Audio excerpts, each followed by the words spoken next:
અમાર કાકાજીની વાડી હતી એમાં પૈકી લાગવા ગયા અહીંયા ચક્કર મારવા બધે આવ્યા હતી હવે મને એમ થયું કે બધું ઉતારતી જ જાઉં આવ્યા તો પછી ઉતારી જ લેવાનું હોય ને બધું કા કાકી કાકી જો સા પાણી આમ પીધા અને હવે એ ઠામ કરવા બેઠા હું જ છું અમારે કાકી પૂછે હામો કોણ છે મેં કીધું હામું હું જ છું કોઈ નથી આ બધા ભાઈઓ ભેગા જ રહે હે અડી અડીને રહે બધા જુદા હે આ જીનકા કાકાનું છે કાકી શું કરો જસુ કાકી રોટલા કરો ઉભા રહ્યા હું ને આવું હો પેલા આપણે આ કારીગરનું જોઈ લઈ જે આ બધા કારીગર છે માંડવી વીણવાનું મશીન ઘેરે બનાવે બધોય માલ લઈને જો અમારા માળિયામાં કંઈ ઘટે જો અમારો ઓલો ઊંચા મૂસો કારીગર છે દેર છે આ બધા થાય તો દેરું અમારે એક કાકા છે પણ એને અમે કાકા અમે દીકરીને જીવમાં જ રહી બોલે હું બોલે હરખું બોલો ને ના ના અમારા જીનકા કાકા છે બધાથી હવે તમે એના થકું તમે ઉજરાશો હો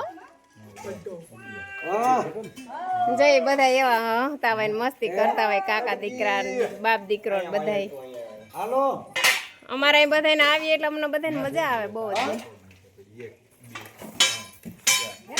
આ અમારા કાકી જસુ કાકી ક્યાં જસુ કાકી શું કરો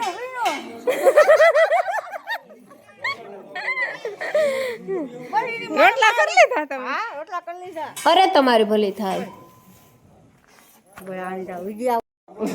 અમારા કાકી છે જીનકા અમે બધી બેનપણી જીન જ રહી કા કાકી કાકી હા અહીંયા તો અમને મજા આવે જે અમારો દેર છે જો અમારો દેર હરખુડો છે એક મન કે ભાભી શૂટિંગ ઉતાર લ્યો તો હું શૂટિંગ ઉતારવા વહી ગઈ જો મારવા નથી જવાનું ક્યાંય લડાઈ કરવા નથી જવું હા બધે વડામાં છે કેવો દાંત કાઢે અમારે જસુ કાકી જો નેણ કરે ફાકી ખાય અમારે જસુ કાકી ફાકી ખાય જોતા સોરી અમાર કાકી હા એ તો મેં કહી દીધું અમાર કાકી જે હાહુ છે ઘોરો તા જસુ કાકી કેમ ખોરાય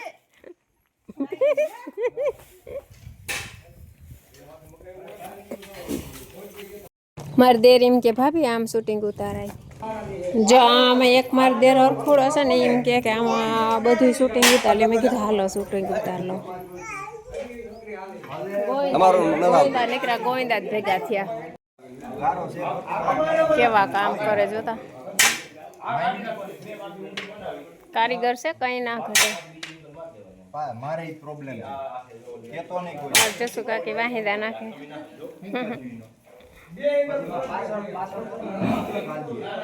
ભીહું અટાણ ધોવાઈ ગયું દૂધે વયું ગયું કા જસુ કાકી દૂધે વહી ગયું ભીહું ધોવાઈ ગયું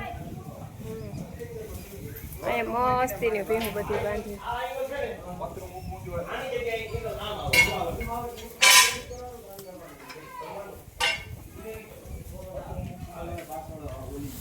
હું તો બીવ હો ભીહું થી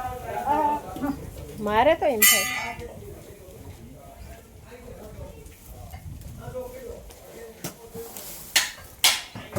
બધી એક થી એક ખરાબ ભી છે કાં જસુ કાકી અમારા કાકી જીનકા પણ અમને એવું ના લાગે અમારા કાકી છે અમે બેનપણી જીમ જ રહી હવે આ બધા કામ કરે આ બધા ભાઈઓ આમ જુદા જુદા છે પણ બધાને આમ તમે અહીંયા આપણે અહીંયા આવી તો એવું ના લાગે કે બધા જુદા જુદા છે બધા એક ઘેરે સાથે થાય એટલે બધા પી લે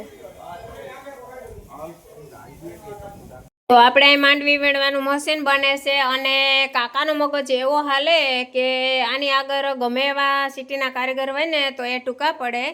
અને એવો આઈડિયો માર્યો કે આપણે મશીન બનાવીએ તો માંડવી વીણાવવી જ જોઈએ અને વીણા હે અટાણ માંડવી વીણવાનું મશીન બને છે અને અઠવાડિયા 10 દી પછી બની જાય પછી હું બધો વિડીયો ભેગો કરી અને મૂકીશ, તો જોજો કે આપણી માંડવી વીણવાનું મશીન કેવું બન્યું છે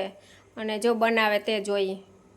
તો આ વિડીયો અઠવાડિયું 10 દી પહેલાંનો છે અને હવે મશીન બની ગયું છે, તો વિડીયો બધો જોઈન્ટ કરી લીધો ને હવે આગળ તમે વધારે વિડીયો જોવો એટલે તમને જોવા મળે કે મશીન કેવી રીતના માંડવી વીણે છે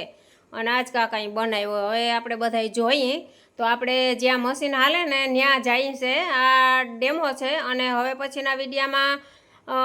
આખું મશીન જે કઈ રીતને માંડવી વીણે કલર બલર મારીને પછી આ પછીના વિડીયામાં બધુંય બતાવવું, તો આ વિડીયો તમે જોઈ લ્યો. આપણે હવે માંડવી વીણાય છે ને ત્યાં મશીન જોવા જઈએ ને આ મારો દેરનો દીકરો છે, મને કે મને ન લેતી અને પછી મને કે મને લઈ લે છે. અમારા આયરના દીકરા બધા એવડા હોય ને બધા કાનોડા જ હોય એટલે કાનોડા અમારા નખરા તો હોય જ ને. અમે બે દેરના દેરાણી છે ને આ મારા કાકી છે અને હવે જઈએ મશીને. તો આપણે આવી ગયા મશીને. તો જોવો મિત્રો આપણે બધા જોઈએ છે કાકરા બધાય આમાં રહી જાય છે સાયણામાં. ડોડવા ઉડીને હુપડામાં વયા જાય છે ને એક ડોડું આવી જાય છે, કંઈ જમીનમાં રહેતું જ નથી. તો અમારા કાકાને ધન્યવાદ છે. અમારા કાકાને એક લાઈક સબસ્ક્રાઈબ કોમેન્ટ કરી દેજો, કેમ કે મશીન તો એની બનાવ્યું પણ વિડીયો મેં મૂક્યો છે.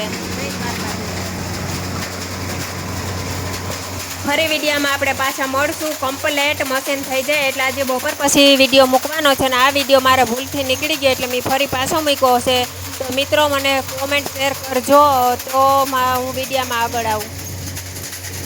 આ વિડીયોમાં મને સપોર્ટ કરજો.